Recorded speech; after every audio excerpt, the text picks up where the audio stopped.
विपक्ष ने मणिपुर के मुद्दे को लेकर सरकार के खिलाफ अविश्वास प्रस्ताव संसद में पेश किया है।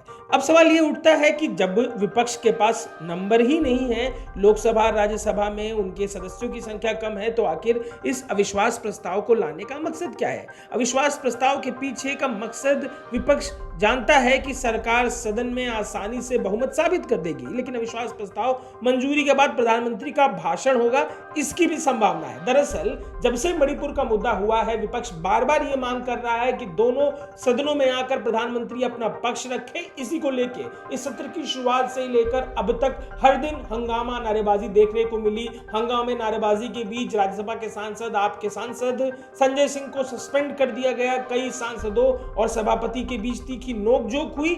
इन सब बातों के बीच अगर आंकड़ों पर गौर करें तो अभी लोकसभा में एनडीए के 335 सांसद हैं। मोदी सरकार के खिलाफ पहला अविश्वास प्रस्ताव अगर बताया जाए आपको तो 20 जुलाई 2018 में आया था। तब सरकार के 325 और विपक्ष के 126 वोट थे। अब इन सब बातों को देखा जाए तो आखिर उद्देश्य क्या है, इस पर बात करते हैं। उद्देश्य एकमेव है कि प्रधानमंत्री का सदन में भाषण हो। इसी को लेकर तमाम जो नेता है विपक्ष के वो अपनी बात रख रहे हैं। अब सुनिए राघव चड्ढा क्या कह रहे हैं। देखिए, पहली चीज तो यह है, इस नो कॉन्फिडेंस मोशन का उद्देश्य क्या है वो समझ लीजिए।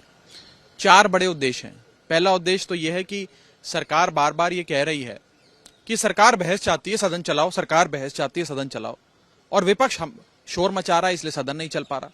इस नो कॉन्फिडेंस मोशन के आने के बाद सरकार मजबूर हो जाएगी सदन चलाने पर, और इस प्रकार के मनगढ़ंत आरोप हम पर नहीं लगेंगे। वास्तव में सदन चलेगा। 4 दिन बर्बाद हो गए मॉनसून सत्र के। विपक्ष कहता रहा बहस कराओ बहस कराओ बहस कराओ, सत्ता पक्ष ने बहस नहीं कराई। तो पहली चीज इस नो कॉन्फिडेंस मोशन लाने की पहला औचित्य यह है, पहला उद्देश्य यह है कि सबसे पहले सदन चलेगा, बहस होगी, जो हम चाहते हैं। दूसरा महत्वपूर्ण बिंदु, ये नो कॉन्फिडेंस मोशन इसलिए भी लाया जा रहा है कि एक विस्तार से एक लंबी चर्चा हो, एक लॉन्ग ड्यूरेशन डिस्कशन हो, 5-7 मिनट की खाना पूर्ति वाली चर्चा ना हो।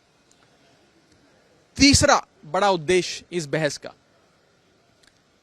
कि सरकार को आज के जो ज्वलंत मुद्दे हैं उन पर जवाब देने के लिए मजबूर होना पड़ेगा नो कॉन्फिडेंस मोशन के जवाब में।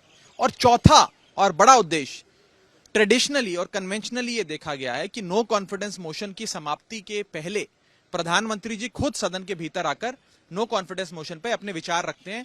देश को संबोधित, सदन को संबोधित करते हुए देश के ज्वलंत मुद्दों पर अपना वक्तव्य देते हैं।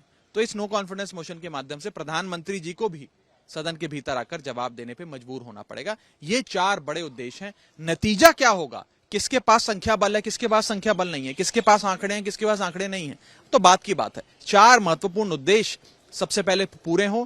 और बहुत बार इस प्रकार के लोकतांत्रिक हथियार, ये पार्लियामेंट्री इंस्ट्रूमेंट्स देश के लोकतंत्र को मजबूत करते हैं, कमजोर नहीं करते। इससे देश का लोकतंत्र मजबूत होगा, वास्तव में बहस होगी, सत्ता पक्ष और विपक्ष आपस में देश के गहन मुद्दों पर, खास तौर पे मणिपुर पर चर्चा कर पाएगा। आपने राघव चड्ढा की बात सुनी। अब राघव चड्ढा के बाद सुनिए बिहार से आने वाले विपक्ष के सांसद मनोज कुमार झा क्या कह रहे हैं। आंकड़े हमारे पक्ष में नहीं, लेकिन लोकतंत्र आंकड़ों की चीज सिर्फ नहीं होती है। मणिपुर जल रहा है, वहां के लोग टकटकी लगा के देख रहे हैं कि हमारे प्रधानमंत्री जुबान कब खोलेंगे। किसी भी और उपकरण से वो जुबान खोल नहीं रहे थे। उंगली की चोट पर ट्वीट करने वाले प्रधानमंत्री मणिपुर में हमारी बहनों के नग्न परेड के बाद भी चुप है। तो शायद अविश्वास प्रस्ताव के बहाने ही उनसे कुछ बुलवाया जा सके, तो यही सबसे बड़ी उपलब्धि होगी। उसी की वजह से ये नो कॉन्फिडेंस मोशन। अब सुनिए लोकसभा में कांग्रेस के नेता अधीर रंजन चौधरी का इस पूरे मामले पर क्या कहना है। नो कॉन्फिडेंस मोशन हम मूव कर रहे हैं, तो कल ही अब बता दिया सबको, कोई नई बात नहीं है। और हमारे पार्टी की तरफ से जब चर्चा शुरू होगी, हम नॉर्थ ईस्टर्न की रिप्रेजेंटेटिव को, मतलब गौरव गोगोई को हम तैनात करेंगे। आज ही हमारे नो कॉन्फिडेंस मोशन हम मूव कर रहे हैं। सिग्नेचर हो गया 50 लोग का, 50 लोग का सिग्नेचर की जरूरत नहीं है, क्या करें। तो लब्बो लुआब ये है कि विपक्ष जानता है कि इस अविश्वास प्रस्ताव से उसे मिलने वाला कुछ भी नहीं है, लेकिन जो उद्देश्य है कि प्रधानमंत्री का भाषण हो, विपक्ष चाहता है कि प्रधानमंत्री जवाबदेही तय करें और सदन में आकर अपना पक्ष रखें। इसी उद्देश्य से इस अविश्वास प्रस्ताव को करता हुआ विपक्ष दिखाई दे रहा है। अमर उजाला अब आपके टीवी पर भी। अपने स्मार्ट टीवी पर YouTube पर सर्च करें अमर उजाला, चैनल सब्सक्राइब करें और देखें ताजा खबरें, वो भी HD क्वालिटी में। और हाँ, बेल आइकन दबाना ना भूलें ताकि हर खबर हो आपके घर। अमर उजाला, निष्पक्ष, निर्भीक, निरंतर।